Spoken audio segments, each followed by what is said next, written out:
করি এবং নতুন যারা আছে বিজনেস শুরু করার মতো একটি আগ্রহ ভিতরে জাগবে, বা নতুন আমরা কিভাবে শুরু করতে পারি, কিভাবে সামনে এগিয়ে যেতে পারি। সেও কিন্তু জিরো থেকে শুরু করেছে, আমরাও জিরো থেকে শুরু করছি। এখন জিরো থেকে শুরু করে সে অল্প সময়ের মধ্যেই প্রথম পজিশন অর্জন করেছেন এবং তৃতীয় স্টার ডায়মন্ড অর্জন করার জন্য পাগলের মতো ছুটতেছেন সকাল থেকে রাত্রি পর্যন্ত, এখনো ঘুমানোর আগ পর্যন্ত। তো ইনশাল্লাহ আমরা সময় বাড়তি না করে চলে যাবো আমাদের তাজ ভাইয়ের কাছে। আসসালামু আলাইকুম রহমতুল্লাহ। তাজ ভাই, আমার কথা কি শোনা যায় ভাই? ওয়ালাইকুম আসসালাম রহমতুল্লাহ বারাকাতুহু। জি আলহামদুলিল্লাহ ভাইয়া, শুনতে জি, পাচ্ছি। জি আলহামদুলিল্লাহ। তো তাজ ভাই, আপনার যে টপিকটা আছে, আপনি আপনার পরিচয় দিয়ে শুরু করবেন ইনশাআল্লাহ। আউযু বিল্লাহি মিনাশ শাইতানির রাজিম, বিসমিল্লাহির রহমানির রহিম। আসসালাতু আসসালামু আলা রাসূলিল কারীম, আম্মা বাদ। ইনশাআল্লাহ আমি গাজীপুর বড়বাড়ি থেকে Taj. Good morning DXN, good morning. Probash Bangla গ্রুপের দিক থেকে দিগন্তে স্বপ্ন পূরণের একটি অসাধারণ প্ল্যাটফর্ম। এই প্ল্যাটফর্মে আমাদের সর্বোচ্চ, আমাদের প্রাণপ্রিয় লিডার, আমাদের কালাম ভাই, আমাদের কালাম লিডার, আমাদের প্রাণপ্রিয় লিডার রেজা লিডার, আমাদের আরো লিডার আছে, সোমা আপু আছে, আমাদের আব্দুর রশিদ ভাই, মাহবুব ভাই, মইনুল ভাই, ইউনুস ভাই, আহ, আমাদের এখানে আজগর ভাই আছে, শারমিন আপা আছে। সবাইকে আমার সালাম, আসসালামু আলাইকুম রহমতুল্লাহ বারাকাতুহু। জি, আমার টপিকটা আজকে খুব গুরুত্বপূর্ণ।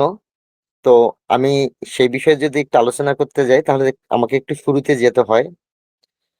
সর্বপ্রথম আমি যখন ডিএক্সএন উদ্ঘাটন করি, আমার কাছে মনে হচ্ছিল একটা স্বপ্নের মতো, যে আসলে এটা কি সম্ভব। আমি কি আমার বিজনেসের পাশাপাশি, আমার কর্মের পাশাপাশি, আমার চাকরির পাশাপাশি, আমি যা করি তার পাশাপাশি আমি ডিএক্সএন থেকে এরকম পজিশন আছে, এটা কি হয়, এরকম কি ইনকাম করা সম্ভব, এটা কি গল্প নাকি বাস্তব, নাকি অন্য কিছু, নাকি আমার টাকা পয়সা বিকাশ থেকে নিয়ে যাবে, যেহেতু একবার নিয়েছে। এটা আমার ওই মুহূর্তে, মানে সর্বপ্রথম আগে ওইটা মনে হচ্ছিল, যে কোনো না কোনো ইয়ের মধ্যে পড়লাম কিনা। তো কোনো না কোনো ভাবে যখন জানতে পারলাম রেজাল্ট লিডারের কথায় কথায়, আমি প্রথম কথাগুলোই হচ্ছিল আমার শুরু থেকে রেজাল্ট লিডারের সাথে। এই ডিএকশনে সর্বপ্রথম আমার কথা বলা এবং শোনা দুটাই আমার রেজাল্ট লিডার। মার্শাল্লাহ, আল্লাহ তালা ওনাকে হায়াতে তৈয়বা দান করুক। তো আমি যখন এই জিনিসগুলো বুঝতে শিখলাম, যে আসলে এটা যদি এইভাবে হয়, তাহলে কি এটা ওইভাবে হবে, ওটা যদি এইভাবে হয় তাহলে এটা কি এভাবে হবে। আমি কিন্তু লিডারকে প্রত্যেকটা মুহূর্তে প্রশ্নের মুখোমুখি দাঁড় করেছি। প্রত্যেকটা মুহূর্তে প্রত্যেকটা প্রশ্নের উত্তর এত মার্জিত, এত সুন্দর, এত অসাধারণ। মাশাল্লাহ, আমার কাছে তখন মনে হয়েছে যে ঠিক আছে, আমার আইডি কার্ডটা দিই। এখানে কোনো বিকাশে আমার টাকা যাবে না, এখানে আমার কাজের কোনো ক্ষতি হবে না। এখান থেকে আমি একটা হয়তোবা আমার হারিয়ে যাওয়া যে স্বপ্নগুলো ছিল, যে পরিকল্পনাগুলো ছিল, যেগুলোকে আমি আর পাচ্ছি না, যেগুলো আমার পক্ষে সম্ভব না, হয়তো কোনো একটা ভালো কিছু করার কারণে, কোনো একটা জীবনে ভালো কিছু করেছি যার মাধ্যমে আজকে আমাকে এই ডিএক্সএন একটা ভালো একটা জায়গা বোধ আমি খুঁজে পেলাম। ওই মুহূর্তে কিছু কথা ছিল রেজাল্টারের, যে কথাগুলো আমাকে এভাবে আশ্চর্য ভাবে আমাকে দাঁড় করে। তখন আমি আমার লাইফের সবচেয়ে মূল্যবান এনআইডি কার্ডটা আমি তখন রেজাল্টারকে দিয়ে দিই। রেজাল্টার তখন আমাকে একটা জয়েনিং কার্ড করে দেয়। তো আমি যখন এই কাট করে আসলাম, কাট করার পর থেকে আমার যখন একটু একটু করে হাঁটি হাঁটি পা পা করে আমি যখন মিটিং গুলোতে অ্যাড হচ্ছিলাম, লিডার আমাদেরকে নিয়ে মিটিং করতেছিল, পরামর্শ করতেছিল। তো প্রত্যেকটা বিষয় আমার কাছে একটা মনে হচ্ছিল যে ডিকশনে যদি আহ এরকম একটা সিস্টেম থাকে, যে আমি 100 জন লোককে জয়েনিং করলে, আমার 100 জন লোক যদি তার প্রয়োজনীয় প্রোডাক্টটা সে ব্যবহার করে, তাহলে 100 জন লোকের আইডিটাই অ্যাক্টিভ হবে। আর 100টা আইডি যদি অ্যাক্টিভ হয়, তাহলে আমার কোম্পানি থেকে 100টা আইডি এ বিসমিল্লাহ স্বরূপ আহ এই কোম্পানির যে একটা সিস্টেম বোনাস, সেটা পাওয়া শুরু করবে। তো এটা যদি সম্ভব হয়, তাহলে এটা যদি কোনো এক সময় 1 কোটি হয়, 10 কোটি হয়, সেটাও সে পাবে।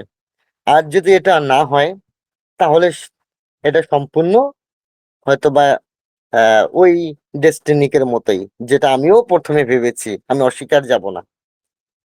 তারপরে আমি যখন একের পর এক মিটিং, একের পর এক আলোচনা, এভরিথিং যখন আমি নিতে সক্ষম হই, তখন আমার কাছে মনে হয়েছে যে কোথায় শেখ সাদি আর কোথায় বকরের নাদি।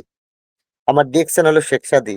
এটা আমি প্রথম যখন এটা আমার মনের ভিতরে আমি প্রমাণ এবং আমার কাজে কর্মে সবকিছুতে আমি যখন প্রমাণ খুঁজে পেলাম, প্রথম প্রমাণটা হলো যে আচ্ছা আমি প্রোডাক্ট নিয়ে আসি, আমি এই প্রোডাক্টটা ইউজ করি, পাশাপাশি অন্যদেরকে ব্যবহার করার জন্য আমি তাদেরকে একটু আহ্বান করি, তাদেরকে দাওয়াত করি। তো আলহামদুলিল্লাহ প্রথম দিন আমার লিডারের সাথে কথা হয়, তৃতীয় দিনে সম্ভবত আমি প্রোডাক্ট নিয়ে আসি, মনে হয় জয়েনের তৃতীয় দিনেই। এবং আমি মোটামুটি 3-4টা আইডি অ্যাক্টিভ করার থেকেও বেশি প্রোডাক্ট আমি নিয়ে আসি, এরকম কিছু। তো আমি তো তখন আইডি কিভাবে অ্যাক্টিভ হবে, কিভাবে কি হবে, আমি নতুন, একেবারে নিউ, কিছুই জানতাম না। প্রত্যেকটা বিষয়ে রেজা লিডার যখন আমাকে অসাধারণ ভাবে বুঝাচ্ছিলেন, সিস্টেম গুলো যখন জানতে পারলাম, তখন আমার কাছে মনে হলো যে অতীতে যে বাড়ির থেকে জমি বিক্রি করে আনছিলাম, মার 25 লাখ, বাপের 25 লাখ, 50 লাখ, 3 বোনের কাছে কিছু আনছিলাম, নিজে ইনভেস্ট করছিলাম, নিজের কিছু ব্যাংক ব্যালেন্স ছিল, বউয়ের কিছু টাকা ছিল 50 লাখের উপরে, সেটাও খেয়ে ফেলছি, সবে যখন চলে গেছে, তাহলে আমি তো রাস্তার ফকির। তো সেদিন আমার কাছে মনে হয়েছিল, যেদিন আমি ডিএক্সএন থেকে প্রথম আমি একটা বোনাস পাই, প্রথম বোনাসটা যখন আমি পাই, সেই বোনাসটা ছিল আমার 230 টাকা। তা আমাদের লেডি লিডার, আমাদের মিথিলা আপু যখন আমাকে বললো যে তাজ ভাই আপনার তো 230 টাকা আসছে, মাশাল্লাহ।